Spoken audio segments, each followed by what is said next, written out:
Welcome back, Chappelle. Oh, crap. Let's try that again. Welcome back, AP. Welcome back to your Flip Classroom and our continuing discussion about our last in-class taught unit, which is crazy, right? We're now going into Unit 8, which is talking about global conflicts, right? We're going into a unit that talks about World War I, World War II, and all the things that happened in between it, right? And then that last unit, unit number 9, we will crash course in a series of flips, right? A crash course in a series of flips where we would discuss the Cold War, mutually assured destruction, like all this other stuff, the European Union, the fallout of a bunch of these old republics, like the former Yugoslavia, and like stuff like that, right? But I'm trying to keep all these flips like under 20 minutes. Like, you know what I mean? Like, if we can keep stuff like under 20 minutes, I think we'll all be like fine, right? And happy and in a good mood. But I'm not making that promise. This one very well could end up being like 30 because I get carried on about World War I very easily, right? I love World War I. Well, that sounds awful. It's a war that killed 10 million people. So I don't love it, but I find it very interesting. You know what I mean? Like, so anyway, now, and I also find it very interesting that we know so much as a country about World War II, but not as much about your World War I.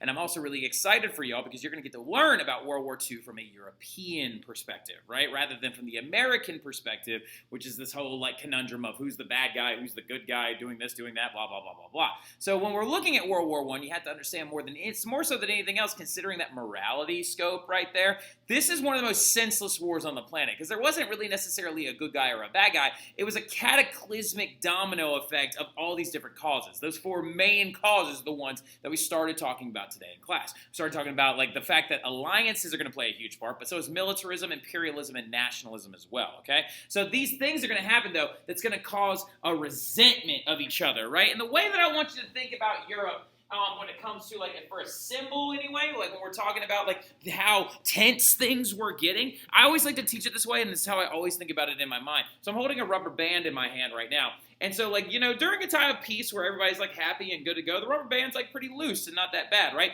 But every single time one of these things goes down, it's going to lead to this thing just, like, stretching out, like, a little bit further, a little bit further, a little bit further, getting more and more tense to the point where when it snaps and we explode into war, it's going to be caused by the smallest little extra just, like, tink, because literally the stress and tension of the militarism, alliances, imperialism, and nationalism is going to break Europe into a large-scale war, okay? But getting into it, though, let's continue along with that alliances perspective, right? We're going to be bringing up some old characters and some new characters in this entire discussion, so get ready, get them highlighters out, get those pens ready to rock. Let's keep talking, right? But first and foremost, the causes of World War I, going along the alliance vein, how do we prevent a war? Now, yet again, for the 100th time, Otto von Bismarck out here, the Lorax himself is playing chess while everyone else is playing checkers, right? So following the unification of Germany by 1871, Otto von Bismarck is going to realize that he has made himself a nice little enemy, right? That the Germans and the German Empire have made themselves an enemy by the way of France, right? Because they are, of course, going to end up in possession of Alsace-Lorraine, the Franco-Prussian War coming to such a cataclysmic end where they literally forced a bunch of people in Paris to eat zoo animals and stuff like that,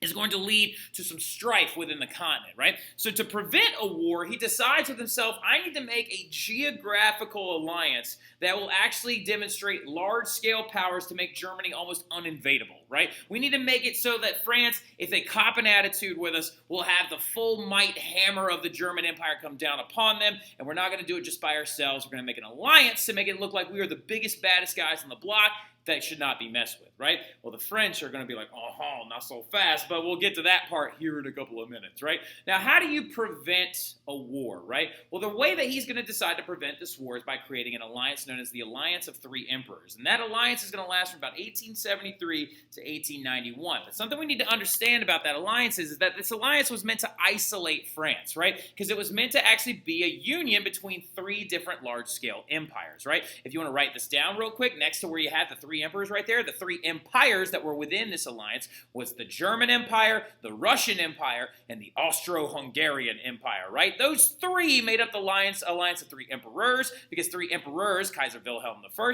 Alexander III, and then also last but very not least, being Franz Joseph, are going to come together and sign this alliance agreement together to make sure that no one invades them and that they actually keep their military prowess in check, right? The problem is, though, is that a lot of people didn't see this going forward this forthcoming issue, though. Otto von Bismarck was trying to make friends out of two people that didn't really particularly like each other very much, and that being Austria and Russia, all right? Russia and Austria were not massive fans of each other, all right? Due to the fact that literally the Russians supported that one important concept that we need to not remember whatsoever, that concept known as Pan-Slavism, right? Now, Pan-Slavism we talked about last unit, right? In Unit 7, when we discussed how Slavic nations are beginning to back one another, that they deserve self-autonomy and self-determined governments and self-determined countries, right? Serbians are beginning to believe that they deserve a unified Serbian state. Croatians think the same thing. Bosnians, Bulgarians, all these other people out there, all these Slavic people believe that they deserve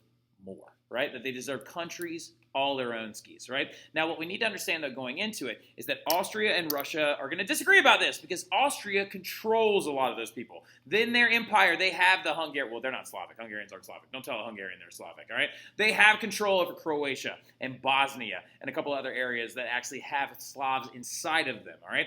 Now, the thing about it, though, is that the Russians, being the big brother Slavic country, is like, hey, you ought to, like, let those people go. And they, like, try to look at, like, the hero in this whole sense. This right here actually is a political cartoon that's an allegorical war map from 1877 that shows the Avenger, right? And the Avenger is Alexander III and the Russian Empire coming in to slay the Ottoman Empire, the thing that used to control a large chunk of those Balkan states that had like Slavic countries inside of them. But notice really, really quickly that they're stabbing the Ottoman Empire to liberate those Slavic territories while the Austrians just look on right there, right? So controlling a lot of those areas, right? So the thing about it, though, that's going to end up happening is this alliance is unstable, but it's an alliance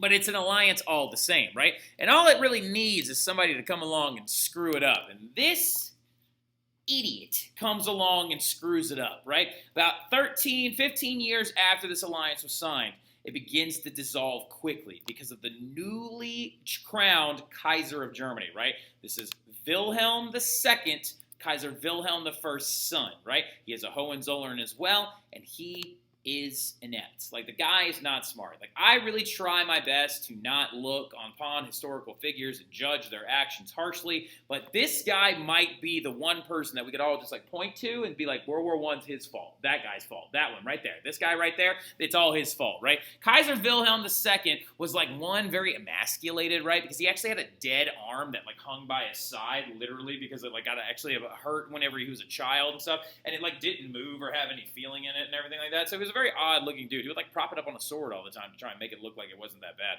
But going into it, though, you have to understand that Kaiser Wilhelm is going to be the new Kaiser, and guess what he does to Otto von Bismarck? He actually did not like Bismarck, and he actually forced him to resign. Forced him to resign his position, and what ends up happening is because of this, that alliance of three emperors was never renewed, right? And so what ends up happening as well, Kaiser Wilhelm II cancels the part of the alliance with the Russians because he instead decides to side with the Austrians. Wait a minute. It's like there's like this scary thing in the background. Like, why do I feel like I'm about to be attacked by like this like thing? Because like, oh god, it's like the French shark who's gonna swoop in right now because he smells blood in the water.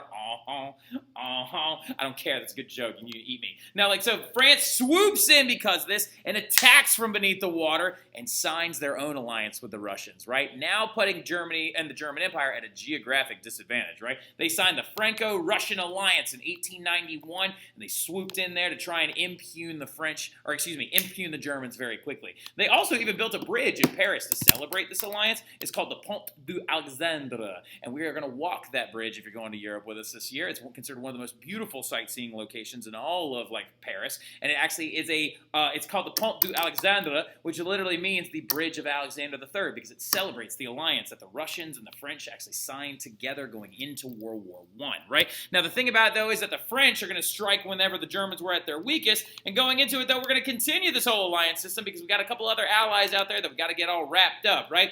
Then what's going to happen is Kaiser Wilhelm gets into an arms race, right? Kaiser Wilhelm II is going to get into, some of you are, by the way, probably is like sitting there being like, but Mr. Terry, what happened to Otto von Bismarck in the long run, right? He actually ended up dying a few years later. By about 1898, he actually passes away from like natural causes and old age and stuff like that. And so now with him gone completely, Kaiser Wilhelm is the one that's actually in control of this ship. Well, the thing about it, speaking of ships, he actually gets into an arms race with the Brits, right? And they actually have a naval build-up race. And what ends up happening happening, though, is it's because of two particular boats, right? It's because of this boat that the British developed, right, that freaked a lot of people in the world out. It's known as the Dreadnought, right? Now, originally the Dreadnought was one boat. It was called the HMS Dreadnought, right? But it actually became a type of boat, right? A Dreadnought is a steam-powered battleship, right? And it's got huge, massive guns on top of it that are meant to be able to go anywhere in the world and destroy anything from the water, right? And so what the Germans decided to do is they were like, we're not going to let the Brits be the only ones that have these large-scale warships. We're going to build some of our own as well. And they end up in an arms race with each other, seeing who can build the most dreadnoughts the fastest. Well, the thing about it is the Brits are just better than you than this. The Industrial Revolution started in their area first, and also the Parliament backed the building of these dreadnoughts to employ people and give them more jobs. And so the British end up winning that arms race, right? And so the Germans had to pivot. And so what they pivoted to was building these bad boys instead, right? A little thing called a U-boat, right? Now, you know a U-boat is a submarine. Now, ironically enough, in World War I, a lot of people thought this was a terrible idea, right? They were like, oh, U-boats are not that good. Submarines aren't that good. They don't stay submerged very well. All it takes is a depth charge to force them to rise up. They don't have sonar, so they literally had to guide themselves with a periscope and stuff like that, and had to use, like, maps because they didn't actually have, like, radio frequency operations to be able to know exactly where they were going at first. They were like, you're navigating in the blind underwater. These are terrible boats, right? Funny thing about it is that the U-boat becomes probably the most important weapon of World War I by about 1915, right? Due to this thing called unrestricted submarine warfare, which keep that in the back of your mind. We'll talk about that later, right? But the Germans decided to build a bunch of U-boats instead. Now, why are they called U-boats, right? Well, they're called U-boats because the German word for a submarine is a Unterseeboot. Unterseeboot. Because if you actually look at the word, it's like Untersee. It means actually under the water boat. And what this is going to lead to, though, is the Entente Cordiale being signed between Britain and France, which is another alliance between the French and the British. And yet again, do you hear that in the background? That scary noise, that terrifying noise, that shark is out there yet again just waiting for the Germans to screw up, right? And he got him yet again. He, like we're on top of him right there again because he is trying to gain as many allies as he can in case a war with Germany ever breaks out, right? Because they want to show it, or they want to show it to him. They want to stick it to him as hard as they can because this actually is going to be a massive war that blows up because of this stuff, right?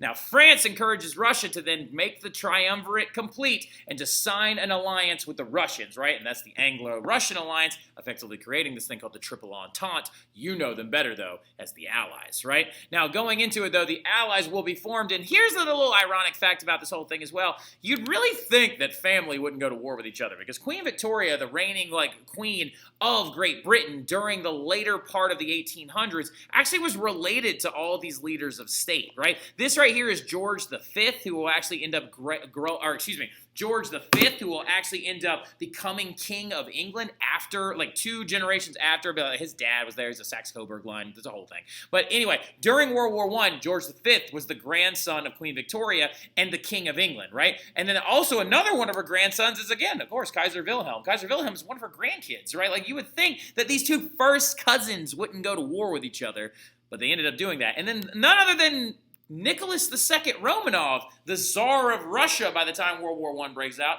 is her grandnephew. They're all directly related, and they end up all going to war with each other, which is absolutely wild, right? I just think that's a really fun fact to know. And the other causes of World War I include things like militarism, right? And these are our other main causes, right? Our MAIN causes, right? But as you can see, the alliances system and the alliance system is just on the precipice of breaking out into war at any minute whatsoever, right? And what ends up happening as well, that you need to write this down. Actually, do me a favor. Before you write that down, write this down. What ends up happening, though, in rebuttal to that, okay, what ends up happening is that the Germans sign alliances with Austria-Hungary and with Italy as well, okay? Now, with Italy as well, and they become what's known as the Central Powers, right? Now, weird little fact about it, I need you to put an asterisk next to Italy, because they ironically enough end up changing sides midway through the war, okay? But they do sign originally with Italy because actually the Ottomans don't get involved in the war until about October, and the war starts in August, right? So going into it, though, you have to understand the causes of the war, though, there are other 3 big ones, right? We just talked about the alliances, then we got the M, the I, and the N. Well, militarism is just when European countries began to frantically build up their militaries. That can be demonstrated actually also with that Anglo-German arms race, right? Because you can see in a political cartoon right here where they're trying to build up those dreadnoughts on their back as fast as they possibly can. can. And the Germans are trying to do it as well. And they literally is an Anglo-German arms race for naval supremacy, right? That is an aspect of militarism, when you are frantically building up your military so you have a larger and more dominant one than your neighbors and your rivals, right? Well, these military buildups are going to lead to tension, and it's going to leave the continent ripe for war, because if you have a giant military, people tend to want to use it, right? Now, another big one, though, is, of course, imperialism. Now, imperialism is going to lead to a competition, right? They're going to start competing with each other for certain colonies that provide resources to them, like petroleum and rubber and other goods that could be used for war, right? An example of this is the thing called the First Moroccan Crisis, which actually broke out in 1905, when literally the Kaiser Wilhelm tried to convince Morocco, right, an independent state, but actually directly tied to the French government. So it's a part of their imperial empire, but an independent state all the same. Germany tried to convince Morocco to leave France and come and join them instead, right? And so that is actually going to leave a very, very disgusting taste in people's mouth, because it's an offshoot of imperialism, and it's going to drive a wedge even further between the Germans and the Brits and the French, right? And they actually don't even pull this off. The Moroccans stay with the French and stuff like that, but again, this trying to gobble up a colony that's not yours is going to lead to some tension, right? Now, another big one, though, is nationalism, right? Now, nationalistic tension might actually be the second most important cause out of all these other, if I had to rank them, it goes alliances, nationalism, militarism, imperialism, right? Imperialism actually is much bigger when it actually comes down to it, because it actually demonstrates where all these battles broke out.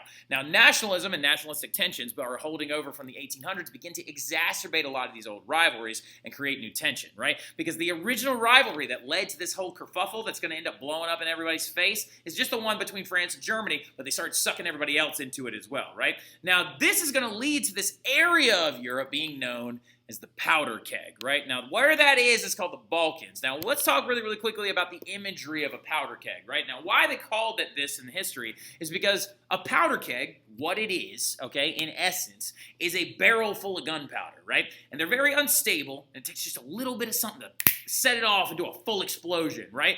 Europe's powder keg, that will be the instance of where this war kind of breaks out and how it goes from a local war to a huge worldwide war, is exacerbated by all these other issues, right? But the nationalistic tension is going to lead to this concept of it being known as the powder keg. And why was it called the powder keg? A lot of it relates back to that pan-Slavism stuff, which is directly related to nationalism, right? Because after the Balkan Wars, right? So there were these things called the Balkan Wars, where the Ottoman Empire is beginning to die, right? It's starting to die out, and the Ottomans are starting to shrivel up and go away. Well, a lot of these little Balkan nations are going to fight wars against the Ottoman Empire to try and liberate themselves, right? For example, Serbia does this, Montenegro does this, the Bulgarians and the Romanians do this as well, and the Greeks actually come in to help aid them in this entire war. Well, the Balkan Wars end up leading to some of these Slavic countries, like the Serbians, having their own country. Well, the problem is, though, is not all Serbians live in Serbia. Some of them still live in this place called Bosnia, right? And they want those people to be liberated as well, in this pan-Slavic idea. They're like, we are Slavic and they are Slavic, so they should be liberated as well.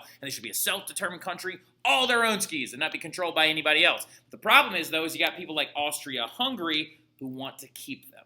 They want to keep the Croatians. They want to keep the Bosnians. They want to keep all of those people, the Bohemians, which is now the modern-day Czech Republic. They want to keep them under their control, because literally, how do you make money when you have an empire? You control more people, more industries, more power, more funds, more territory, more everything, right? The Austrians want to keep it, though, okay? And the thing about it, though, is a lot of people are very well aware that if Serbia ends up going to war with Austria, that Russia will come in and back them up, right? And if they come in and back them up, then Austria declares war on Russia. That means Germany will then declare war on Russia. And then you see how these alliances will then break out, because the dying Ottoman Empire, pan-Slavism, and all this other stuff is going to lead places like Serbia and Bosnia to push for their own determinations, and everybody's confident that if a war is going to break out, that's where it's going to start, right? It's going to start in a localized territory in the Balkans, but it will spill out into the entire continent as well, because of this very, very spider web-like system of alliances. But we're going to cut it off right there, and then tomorrow we're going to talk about one of my favorite stories, how the assassination of Archduke Franz Ferdinand ends up leading to this entire big war that ends up claiming the lives of 10 million people. So I'll see y'all soon. Y'all